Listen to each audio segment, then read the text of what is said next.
Sabi ng Bible, when the Lord your God brings you, kapag dinala na kayo ng Panginoon doon sa land, sa lupain, into the land you are entering to possess and drive out before you many nations. Kapag dinala na kayo ng Panginoon doon sa lupang ipinangako niya sa inyo, at paalisin ninyo, kalabagin ninyo, kubkubin ninyo, papagtagumpayin ninyo ang inyong mga sarili, sapagkat dito ay hindi makakalaban ang mga bansa. Ito yung mga Hittites, Girgashites, Amorites, Canaanites, Perizzites, Hivites, and Jebusites. Alam niyo kung ano wala dyan? Termites. Alam niyo nakita termites. Pero lahat ng ites nandiyan. Sabi niya, ito ay 7 nations larger and stronger than you. So, pinaliwanag, 7 stronger and larger nations than you. Ngayon, sabi ng Bible, but, and when the Lord your God has delivered them, kapag napagtagumpayan niyo na sila, sabi niya rito, when the Lord your God has given you this, deliver niya na sa inyo, over to you, and you have defeated them. Natalo niyo na sila. Then, you must destroy them totally. Kailangan wasakin niyo sila ng lubusan. Huwag kayong magtitira. Bakit nito sinabi? Nakatuloy natin ha. Make no treaty with them. Huwag kayong makikipagkasundo sa kanila. Sapagkat sila ay naka-decide para wasakin nyo. Sapagkat ang mga lupain na yan ay inyong titirahan. Sabi ng Bible, make no treaty with them and show them no mercy. Nabi, no? Show them no mercy. Do not intermarry with them. Huwag kayong mag-aasawa galing sa kanilang lahi. Bakit? Sabi niya, sapagkat may dahilan bakit ayaw niyang mahalukan kayong mga Hudyo, kayong mga Israelita ng ibang lahi. Ano mangyayari? Do not give your daughters to their sons. Yung inyong mga kadalagahan ng mga anak, huwag niyong hayaan mga pag-asawa sa kanilang mga lahi. Bakit? Sabi niya. So, pupuntahan natin yung dahilan ni Lord, bakit ayaw niya. Sabi niya, for they will turn your children away from following me. Sapagkat sila ay hihikayatin nila ang inyong mga anak na babae na lumayo sa akin at sumamba sa ibang Diyos. You know?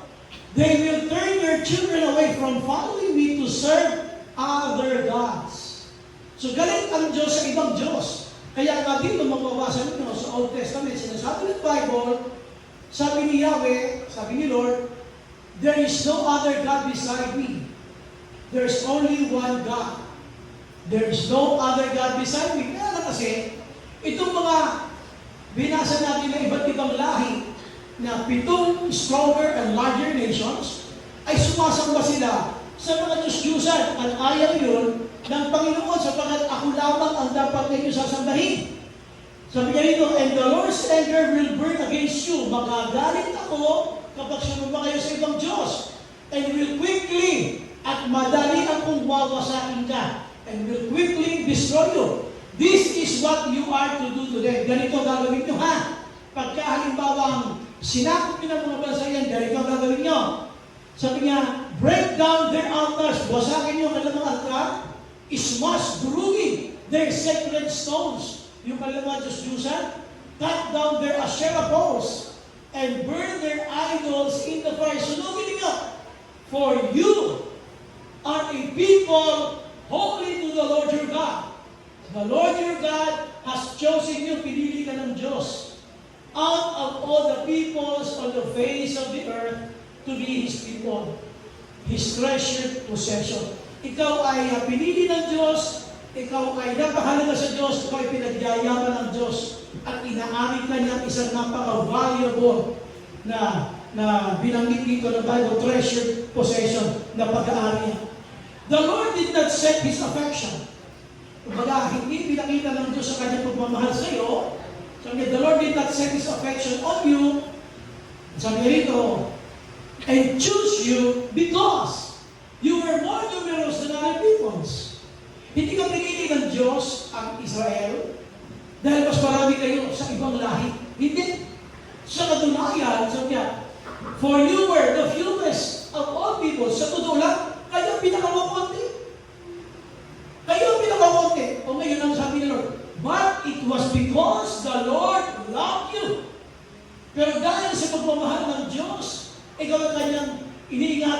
ipinakita ng kanyang mga pangako sa ating mga ancestor. At sabi niya rito, He brought you out with a mighty hand. Anong tinuturo niya dyan? Nung kanyang hatiin ang Red Sea. Sabi niya rito, He brought you out. Sabi niya rito, with a mighty hand and redeemed you from the land of slavery. Saan nyo? Sa Egypt. Kasi mga Israelita, inalipin ng Faraon sa Ehipto.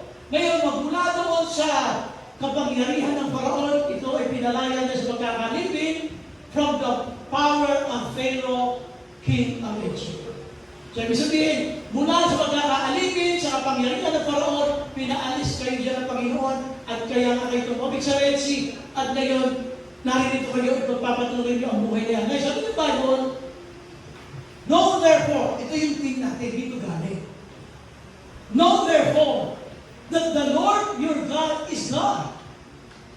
He is the faithful God, keeping His covenant of love to 1,000 generations of those who love Him and keep His commandments.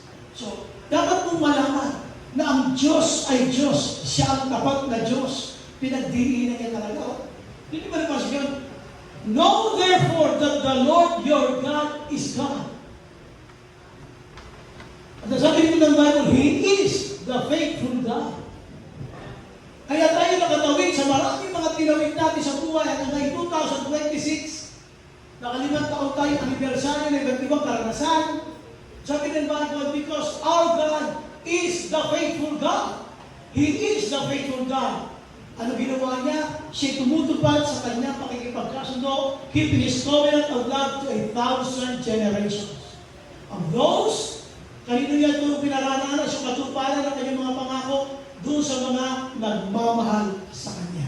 Kaya kung sabihin mo, parang hindi mo na nararanasan yung sinasabi mo, Pastor, na ako ay makaranas ng mga pagpapala niya. Mahal ko ba siya? Sabi niya, yung covenant of love ay mararanasan lang yan. Yung covenant of love, mararanasan lamang yan of those who love Him. So, kung mahal mo si Lord, you will experience yung covenant of love na hindi ka niya bibitawan na kahit na anong mangyari sa panahon na ikaw ay naglilingkod sa Kanya. So, yun, bakit natin naging theme? Bakit natin naging theme? Faithfully, full of faith. Buong katapatang punong-puno ng pananampalataya. Alam nyo, kung kayo po ay, alam nyo ang kwento ng ating church, talagang mamamahal kayo sa kanyang ginawa. Sapagkat napakaraming dinanas ng mga pagsubok ng mga isang tahanan ko. Kaya po yung ikalimang taon na yan ay hindi po yung gano'n kadali. Wala tayong ibang ginawa. Kaya makapasipin po yan, wala tayong ibang nilagay kundi itong kamailan na sarado. Sapagkat ang church na ito ay sumandal sa dasal. Yun lang po ang ating sinandalan. Palampakan natin ang ating sinandalan. Iba't-ibang mga pagsubok, iba't-ibang karanasan, iba't-ibang kahirapan. Pero ang mga kapatiran sa tulong ng ating Panginoong Diyos ay nagpatuloy sa paglilingkod kahit nahihirapan. At doon nakita namin ang kanyang katapatan.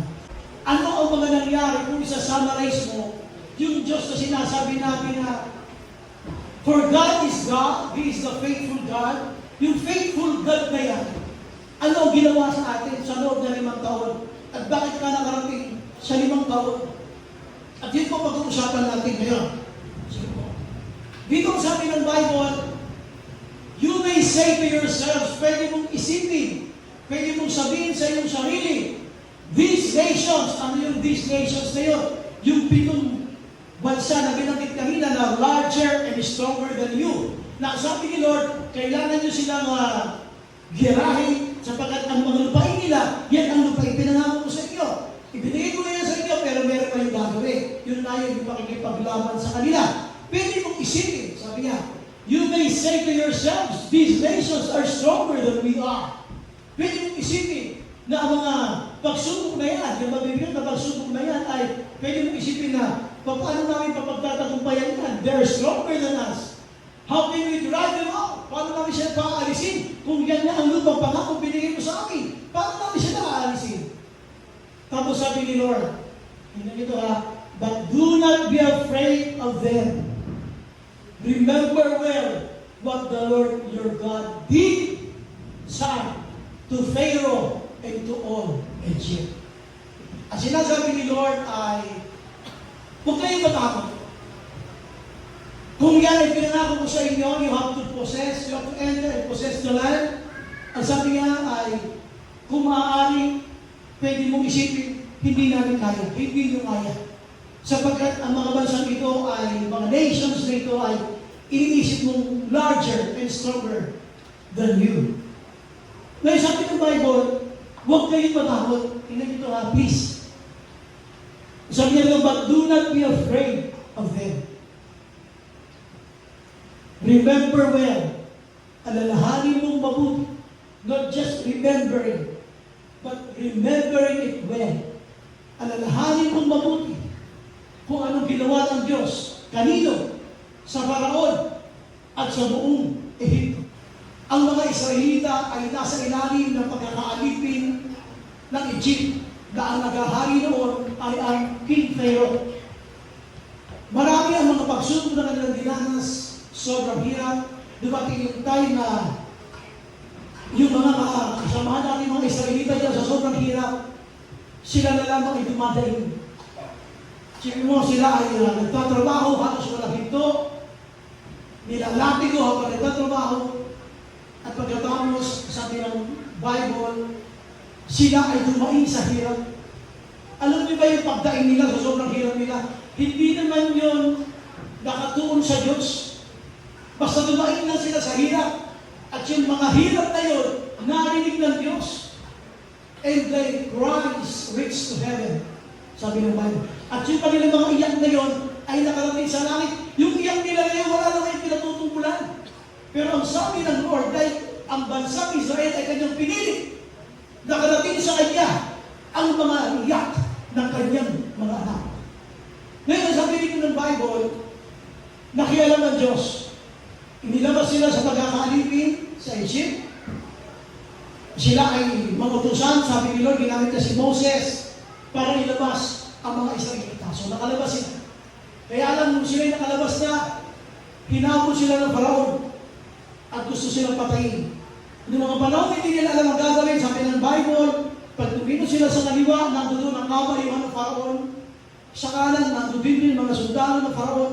Sa likod, nandoon yung kabayuhan, pati kalwa-kalwahe na umahabol sa kanila. And the only thing they had at that time ay yung karagatan, yung Red Sea. Wala na lang pupunta. Dito sa Red Sea, alam nila, mapapahamak sila. Sa kanan, nandito mga sundalo, nasa likod ng kalwahe. Wala nang bukas na daan, sarado lahat. Ang tanging bukas na lang ay yung daan patungong kalamitan. Kaya nung sila ay tumawag, lalo-lalo si Moses, sabi niya Lord sa kanya, ano ba yung hawak mo? Sabi niya Lord, tungkod po. At itinaas niya yun, at doon nag-umpisa mahati ang dagat ng Red Sea. Yung panahon na siya ay, nung panahon na sila ay mamamatay sana, binuksan ng Diyos ang karagatan upang iligtas sa kanyang anak. Kaya sabi ng Lord, remember it well. Kung nasaan man kayo, kasi ito tapos na yung kanyang pagkakatawid sa Red Sea. Nung kinukwento ito ni Moses, tapos na silang tumawid, pinapaalala na lang kung ano ito ang nangyari sa iyo. Noong mga panahon na yun na halos ikamatay nyo. Sabi ni Moses, remember well what the Lord your God did. Saan? Dito. Anong ginawa dyan ng Diyos? Ngayong umaga, paano natin isa-celebrate ang ikalawang taong anniversary? We will borrow this word. Remember what the Lord did. Ano ang ginawa ng Diyos sa loob ng 5 taon? Ano ang mga ginawa sa iyo ng Diyos? Going back 5 years ago, nasaan ka na kaya ngayon kung hindi pinakialaman ng Diyos ang buhay mo? Itong taong 2025, alam niyo ang ating church, sumandal sa dasal. Yun lang ang kanyang pinuntahan. Bawat iyak, yung mga panahon, ang church natin ay nahihirapan sa pagbabayad ng kanyang rent. Today, before we celebrate the 5th year anniversary ng church na to, remember what God did to you 5 years ago. Alam niyo naman, makita natin ang church na ito noon. Hindi namin alam kung ito talaga. Pero noon, huli-huli natin alis kasi, para lang ng iba. Ang church po natin dati, bago dito, nandun po tayo sa MCU, katabi po ng, sa 7-Eleven, tabi ng MCU, dyan sa EDSA. Doon kami sa 3rd floor. Nakisuyo lang po tayo noon sa ating kaibigang pastor na kung pwede, doon tayo sa panghapon. Sila pang umaga. Dahil hindi na ginagamit yung panghapon, pinayagan po nila tayo. Pero bago mangyari yun, ang isang pinanggalingan natin, bago tayo mapunta sa MCU na yan, ay ito pong Mercury Drug, dyan sa may sentro ng rotonda ng monumento. Diba? Meron dyan Tropical Hunt, tapos Mercury, tapos may katabi pa yan, dati PS Bank yan. Kaya na, doon kami dati sa taas, doon kami nagre-rent. Dumating yung time na nag-pandemic, hindi po natin binitawan ng church dahil walang leading si Lord na bitawan ng church. Marami mga churches doon na bumitaw sa kanilang mga churches dahil hindi nga nila alam kung kailan mag-normal. Hindi tuloy-tuloy yung upa nila sa bawat buwan. Samantalang tayo naman ay walang igawain dahil no gathering, binawalan tayo ng government. Ang upa natin doon that time ay nasa 47. Almost 47,000. Tapos, walang buwan tayo hindi nakabayad. At yung may-ari ang sabi, kailangan nyo ng lisanin to. Sabi niya gano'n. So, aalis na kami pero babayaran namin yung 8 buwan. Almost $500 million at that time. Alam mo ninyo, walang ginawa ang church na ito kundi muling sumandal sa dasal. Nanalangin, umiyak, at yung huling-huling service po namin doon, para lang nalaman ng ibang nandito, kailangan namin bayaran yung almost $500 million. Alam niyo po, dahil ang mga kapatiran ay nagkaisa, nagtulong-tulong, nag-offering po kami, nag-sacrificial giving, at kung binilang po nila, nauso namin yung $500 million, isang offering lang. Palakpakan naman namin sila. May mga kapatid na nagsabi na may nagbigay ng 30,000, 10,000, iba pabili niya ng motor. Pabili niya ng motor. Gusto, hindi ko na bibili ng motor to. Bibili ko to sa church kasi kailangan ko ng church. Kaya ko ito kinukwento kapag dumadating po kasi tayo sa financial crisis. Yun po naaalala ko. Kung yung $500 million binigay ni Lord, yun pa kayang 33,000 sa bayad ng renta dito sa church. Walang naman siya. Kaya po, before we celebrate, bago tayo magkaroon ng program mamaya, please remember what the Lord did last 5 years.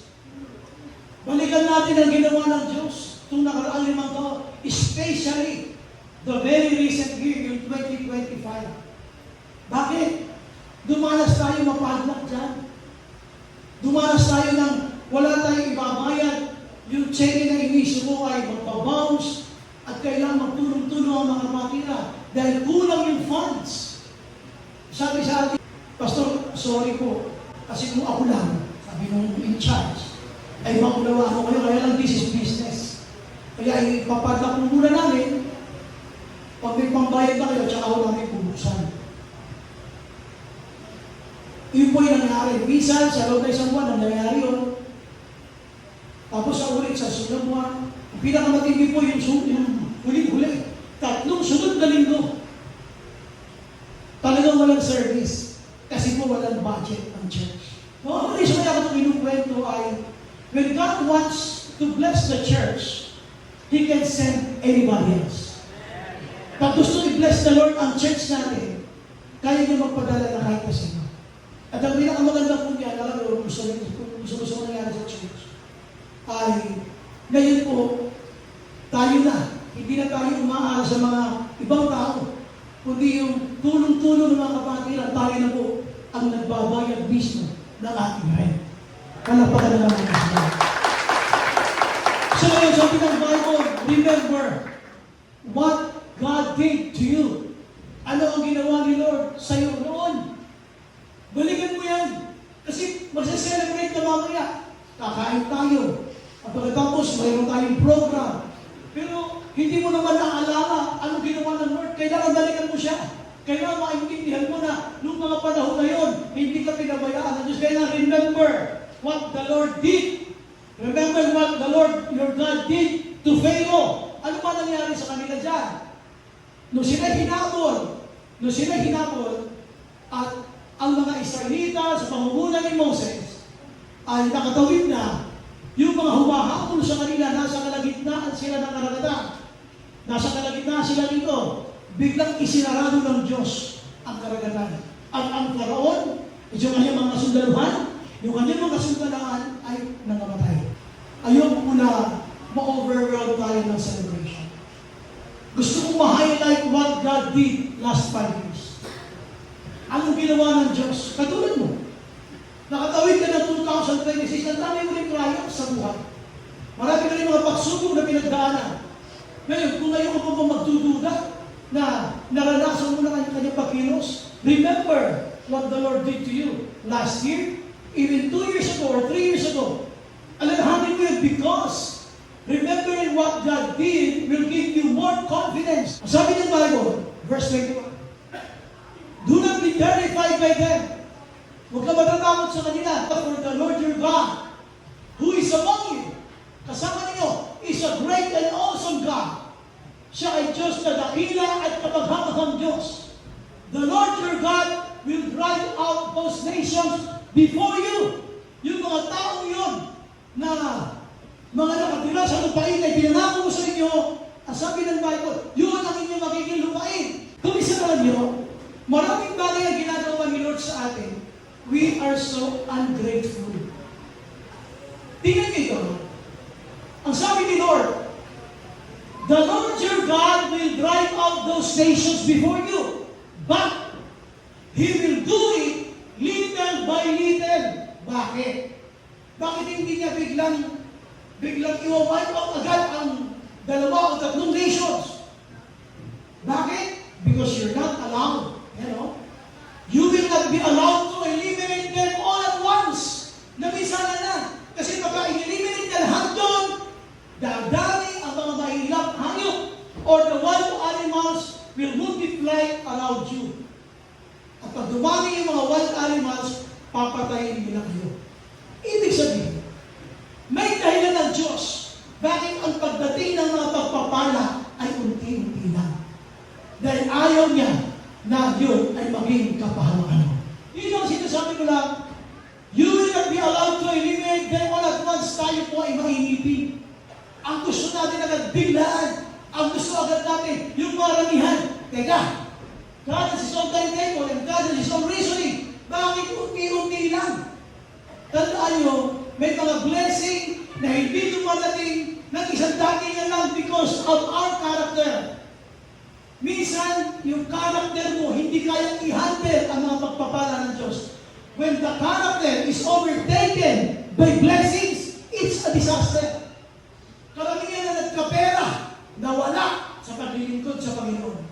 Karamihan na nagkaroon, nawala sa paglilingkod sa Panginoon. Kaya ang pagbiginagawa ni Lord, unti-unti lang na.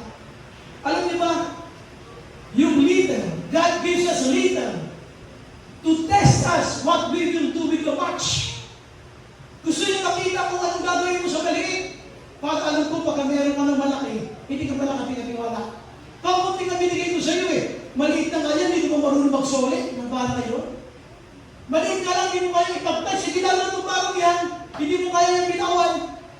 Sabi ng Bible, you will not be allowed to eliminate them all at once. Kaya unti-unti na.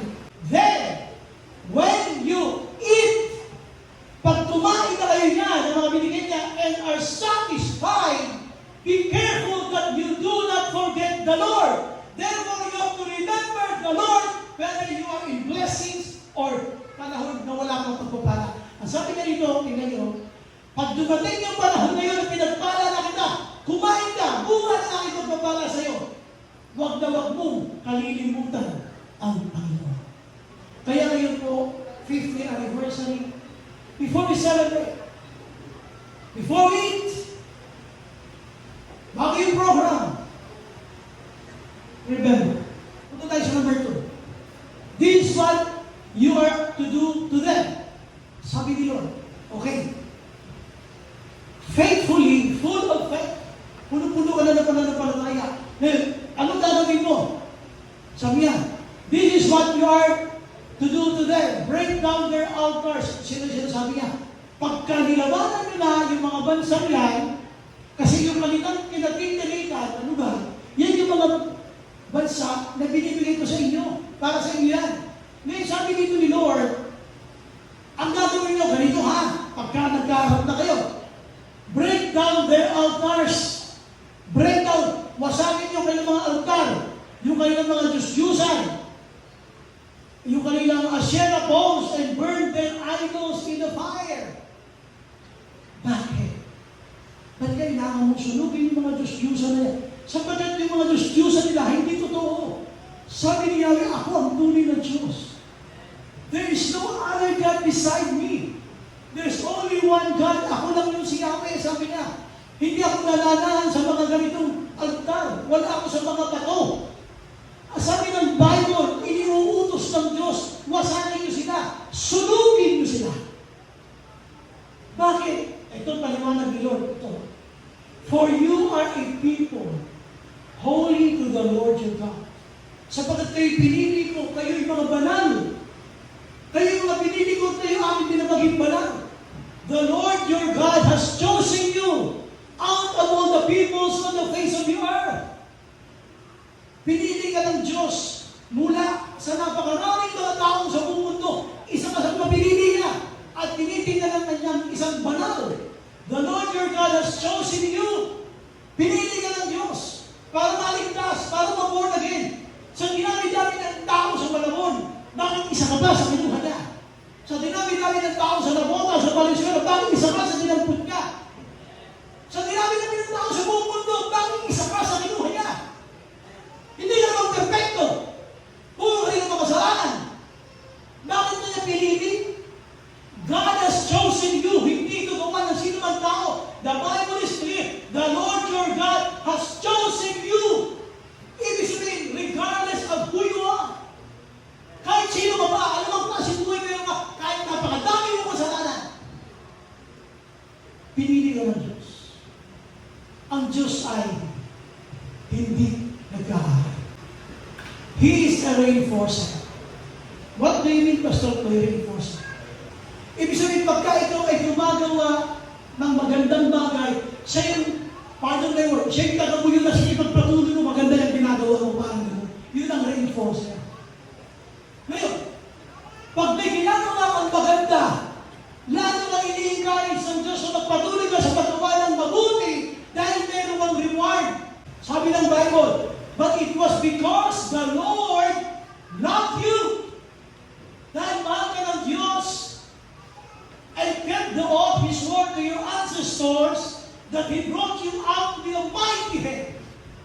Sipin mo, hinabi ng Diyos ang karagalan upang ang kanyang mga anak ay magaan. Anong klase Diyos yung napaka-nakapangyarihan ng Diyos na yan? Hinabi ngayon upang ikaw ay makalaya doon sa lupain ng pag-aalipin ng Faraon. At upang ikaw ay makalaya sa kapangyarihan ng Faraon, yung hari ng Ehipto. May verse 9. Know therefore, tandaan mo to, remember the need, remember, dahil sa katapatan ng Diyos na yan, dahil ikaw ay sumusunod sa kanyang utos, know therefore that the Lord your God is God. Tandaan mo, ang Diyos mo ay totoong Diyos. Kaya niya sinasabi na, remember that the Lord your God is God. Hindi siya katulad ng mga Diyos-Diyosan na gawa sa bato. Ang Diyos mo totoo. Hindi gawa sa bato. Hindi sinasabi niya nito. He is the faithful God. Siya yung Diyos na napakatapat. Sa tingin niyo ba ang mga Israelita walang kasalanan?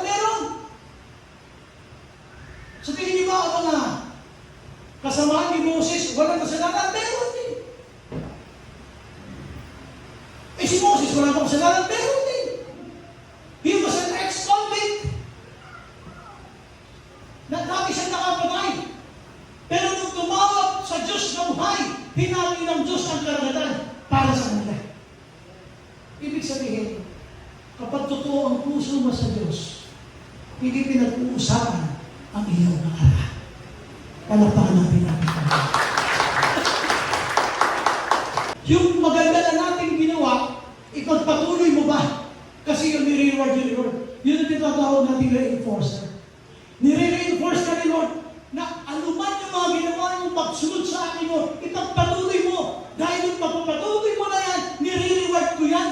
Yun ang ibig ng reinforcer. Sabi ng verse 24, the Lord commanded us to obey all these decrees and to fear the Lord our God. Ang Diyos natin ay nag-uutos na sundin natin ang lahat. Minsan na, ang lahat ng kanyang kautusan. At katakutan siya lamang na ating Diyos. And to fear the Lord our God. Pag natakot ka sa Diyos, listen. Pag natakot ka sa Diyos at sumunod ka sa mga pinag-uutos ng Diyos, ano mangyayari sa iyo? So that we might always prosper and be kept alive as is the case today. At sinasabi niya, kung patuloy ka susunod sa utos ng Panginoon, at patuloy ka maglilingkod sa Panginoon, at patuloy ka na matatakot sa Panginoon, tinito, He might always prosper you.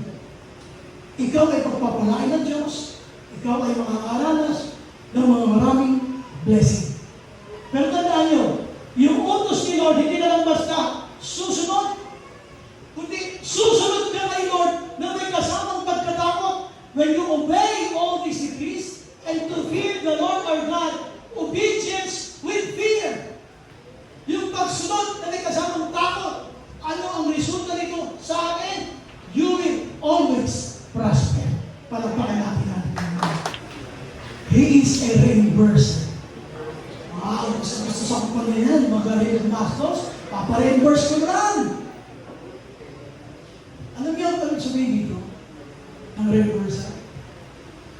Pag pinagpatuloy mo yung pagsunod sa Panginoon, lahat ng mga gastos mo habang sumusunod ka kay Lord, listen, yung mga madalas mag-abono,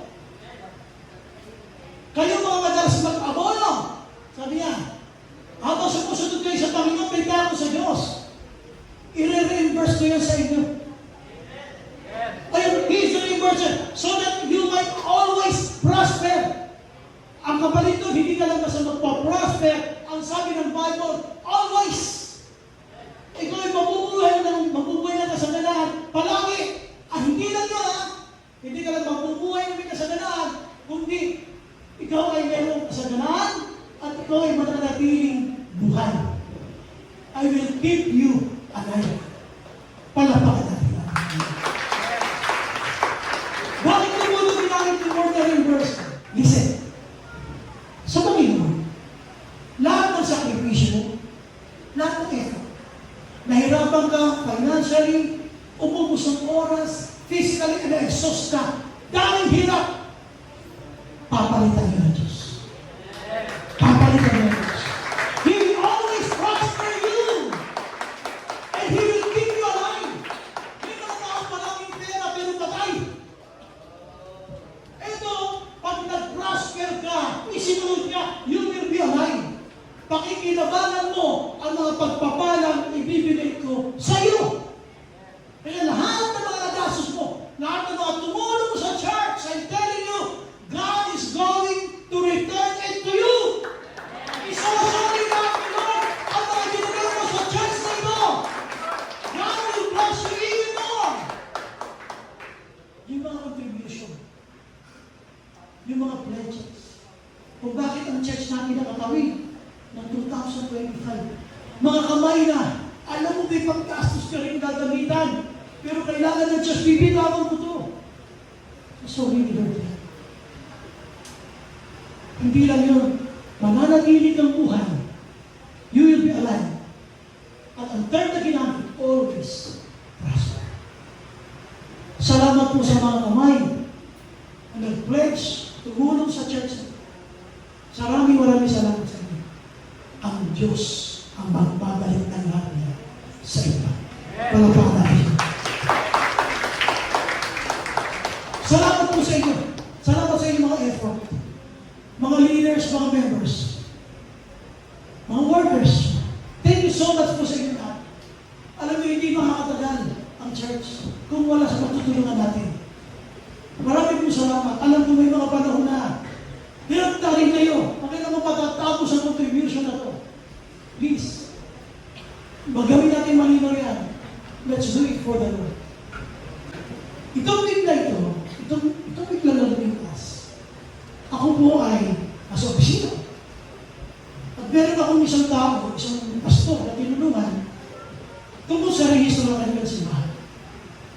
So, matulungan ko siya, na-approve ko po yun, hanggang sa bumalik siya para pirmahan na lang at ipanutahan mo yung dokumento. Pastor, saan ang church niyo? Sabi niya sa akin. Ay sabi ko, sa dokumento.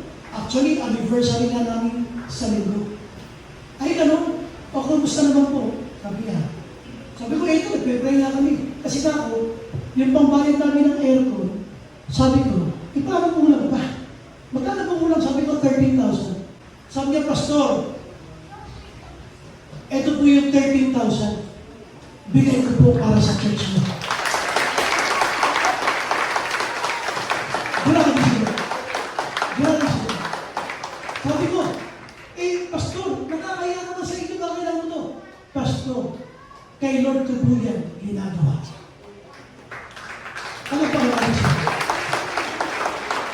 Kaya sa conclusion, your unfaithfulness with God cannot diminish the faithfulness of God. Ibig sabihin, yung kawalan mo ng katapatan sa Diyos ay hindi na apektuhan yung katapatan.